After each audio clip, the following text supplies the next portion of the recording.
इस क्वेश्चन में हमें दिया गया है a light ray travelling in the glass medium is incident on glass air interface at an angle of incidence theta. The reflected and transmitted intensities both as function of theta are plotted. तो correct sketch आपको बताना है. ठीक है, यानी कि क्या हो रहा है कि एंगल ऑफ इंसिडेंस का इंटेंसिटी के साथ में आपको रिलेशन दिया गया है. ठीक है, अब हमें पता है कि for any angle less than critical angle, ठीक है, क्या होगा वहां पे, मोस्ट पार्ट इज रिफ्रैक्टेड. ठीक है, रिफ्रैक्शन ज्यादा होगा और रिफ्लेक्शन कम होगा. ठीक है, जब क्रिटिकल एंगल से कम एंगल पे आएगी रे तो ज्यादातर पार्ट क्या होगा उसका, रिफ्रैक्ट होगा, और थोड़ा पार्ट क्या होगा, रिफ्रैक्ट होगा. तो देखो ऐसा कौन सा ग्राफ है यहाँ पे जिसमें जब थीटा सी से कम एंगल पे आ रहे हैं, ठीक है, तो ज्यादा पार्ट रिफ्रैक्ट हो रहा है और कम पार्ट रिफ्लेक्ट हो रहा है. ठीक है, तो देखते हैं. यहाँ ग्राफ ए दिया हुआ है. ठीक है, यहाँ पे ऑलमोस्ट 100% दिया हुआ है. ठीक है, ऑलमोस्ट, तो वो तो पॉसिबल नहीं है. तो बी और ए तो गलत है. क्यों गलत है, क्योंकि 0 डिग्री पे 100% ट्रांसमिशन दिखा रहा है. ठीक है, तो ऐसा पॉसिबल है नहीं. ठीक है, अब सी और डी में से चेक करते हैं. अब ये बात भी मुझे पता है कि जब जो एंगल ऑफ इंसिडेंस है वो ग्रेटर देन हो जाएगा किससे, थीटा सी से, क्रिटिकल एंगल से, तो TIR होगा, टोटल इंटरनल रिफ्लेक्शन होगा. ठीक है, उसमें क्या होता है कि जैसे आप डेंसर से रेयरर मीडियम में जा रहे हो तो रे वापस आ जाएगी उसी मीडियम में, और ये हर रे के लिए फॉलो होगा. और TIR में क्या होगा कि ये हर रे के लिए फॉलो होगा कि जैसे ही angle of incidence critical angle से बड़ा होगा तो 100% रेज जो होंगी वो क्या होंगी, रिफ्लेक्ट होंगी. ठीक है, क्योंकि हर एक रे के लिए अगर मैं बात करूंगा तो हर एक रे जाएगी और बाउंड्री से टकराएगी और वापस उसी मीडियम में आ जाएगी. ठीक है, तभी तो टोटल इंटरनल रिफ्लेक्शन है. तो देखो कौन सा ग्राफ इसको बेटर एक्सप्लेन कर पा रहा है. यहाँ पे देखो इंटेंसिटी जब एंगल ऑफ इंसिडेंस कम है, ठीक है, तो उसके लिए ट्रांसमिशन ज्यादा हो रहा है, यानी कि रिफ्रैक्शन ज्यादा हो रहा है एंगल ऑफ इंसिडेंस जब कम है क्रिटिकल एंगल से. मान लेता हूं कि यहाँ पे क्रिटिकल एंगल आ गया, क्रिटिकल एंगल आते के साथ ही ट्रांसमिशन हो गया बिल्कुल 0, और देखो ये पहुंच गया बिल्कुल 100 पे रिफ्रैक्शन. ठीक है, तो रिफ्रैक्शन की इंटेंसिटी जो है angle of incidence critical angle से बड़े होते ही बहुत ज्यादा बढ़ गई, यानी कि 100% हो रही है. तो सी ग्राफ बिल्कुल सही है. Hello. So the question is, a biconvex lens of the focal length 15 centimeter is in front of a plane mirror. The distance between the lens and the mirror is 10 centimeter. Okay, and a small object is kept at a distance of 30 centimeter from the lens. Now final images. So basically we have to find the V. Okay, so now let's say for the very first, for the lens. Okay, for lens, here we have given some of information for which the focal length is given to us 15 centimeter and the u, which is the negative one, it is given to us 30 centimeter. Now by using the lens formula we can find out the value of the v. Okay, so let's say 1 upon f equals 1 upon v minus 1 upon u. So here let us put the value. We can find the for 1 upon v you can write it 1 upon f plus 1 upon u. So here let us put the value 1 upon, it is 15, and here this will be what, this will be minus of 1 upon 30, so it can be written as 2 minus 1 30. So v should be 30 centimeter. This is the distance of the image. Okay, now let us try to understand with the diagram. Okay, so basically what happened here, this is the object is placed here. Okay, an object is placed and the ray is coming from it and it will strike to this lens. Okay, and it will get refracted from this and strike to the mirror. Okay, so first of all the image is formed at this position, okay, which is the virtual one, and it will act as a object for this mirror. Okay, now let us try to consider that the this mirror is basically act as a reflected surface from the both side. Okay, means from this side it will, this object will create some image. Okay, for this side the object will create some image and it will be formed at some place, so that we have to find here.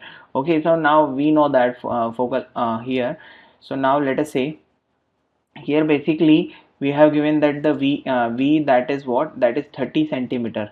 Okay, and that is this distance is 20 centimeter from mirror. Basically this distance is what, this is 20, if it is total is what? Total is 30 centimeter that we got here. Okay, so 20 centimeter from mirror that we have.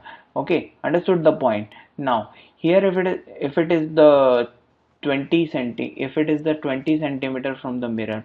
Okay, so now let's say this is I. Okay, so now this mirror will also create the same image at the left hand side. Okay, and this will be at the left hand side of the this lens also. Okay, and with the same distance, means from this mirror at the 20 centimeter distance, it will create a image. Okay, so let's say this is the image, that is, let's say this is I1.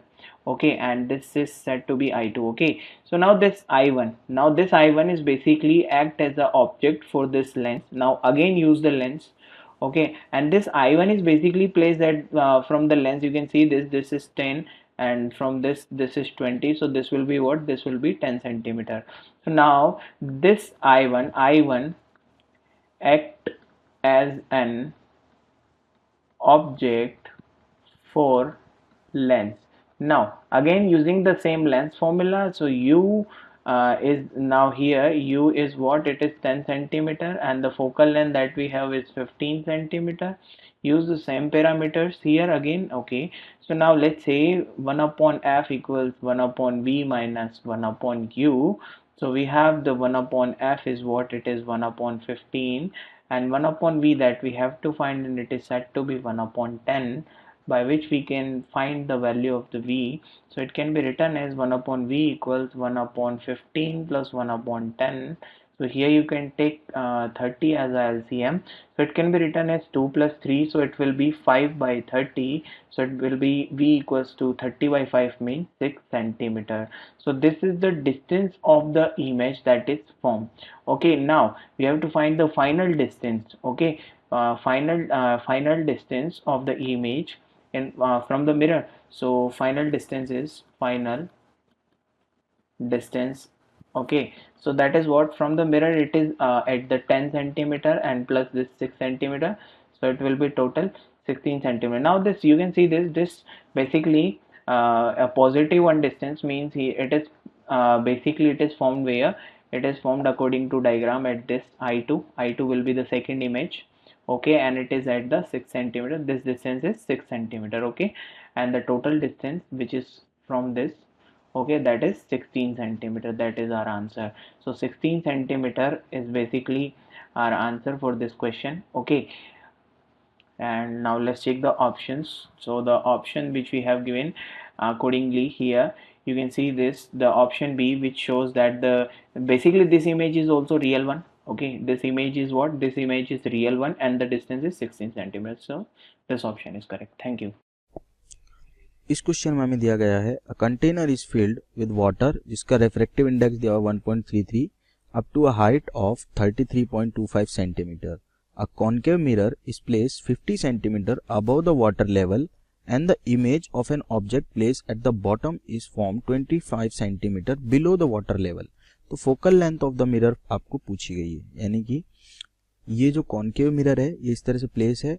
सारा जो data दिया हुआ है वो diagram में visible है. यहाँ object रखा हुआ है 25 सेंटीमीटर नीचे, रेफ्रेक्टिव इंडेक्स पता है, बाहर एयर है तो रेफ्रेक्टिव इंडेक्स म्यू एयर कितना हो जाएगा? 1 हो जाएगा.